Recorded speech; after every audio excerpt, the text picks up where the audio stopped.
your study. Let's say that no tool exists to measure the variables for your study. What do? You develop your own tool using similar examples and by searching the literature to know what kinds of questions to include, or in other words, what content to include.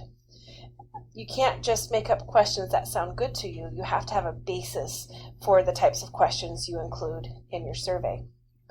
Next, you need to establish the reliability and validity of your new tool, or others could question whether or not the results you obtain from your study are valid or reliable.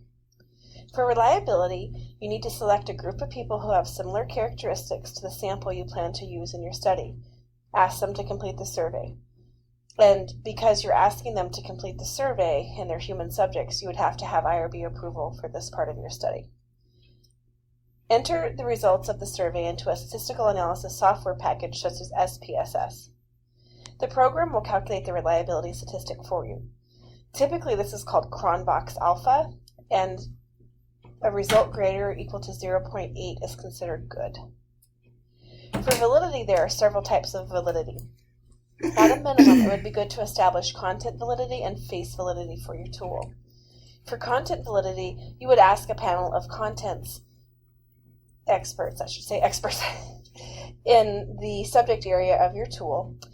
For example, if you were measuring self-efficacy, you would ask people who have researched self-efficacy or worked with self-efficacy to review your tool, either in a live interview or give you written feedback. This process would confirm whether or not the content of the tool measures what you plan to measure, which would be the content validity. For face validity, you would conduct a pilot study, perhaps using 5 to 10% of the subjects you plan to include as your sample, asking them to complete all parts of your study. The surveys, nutrition education component, whatever you would be doing in your study, your field testing or pilot testing your study. Then you want them to give you feedback about what it was like to complete the tool. For example, do the questions make sense? Are there any other questions you thought I should have asked you? And if the education process made sense as well. This is really the most basic breakdown of how to establish reliability and validity of a tool. There are much more involved ways of determining whether or not a tool is reliable or valid, but I feel this amount of information about reliability and validity is a realistic amount to take away from an undergraduate course in research methods. Some people complete their entire dissertation work around establishing a new tool to measure something that didn't have a good tool or any tool available for, and their entire dissertation is about establishing validity.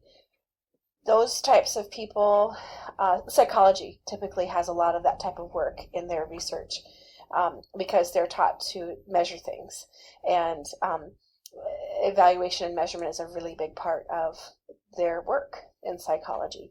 But in natural sciences and in social sciences, in natural sciences, which is where dietetics and nutrition typically are found, you won't find as much dissertation research on those types of topics. Food for thought. Be sure to include your plan for establishing the reliability and validity of your tool if you make one from scratch.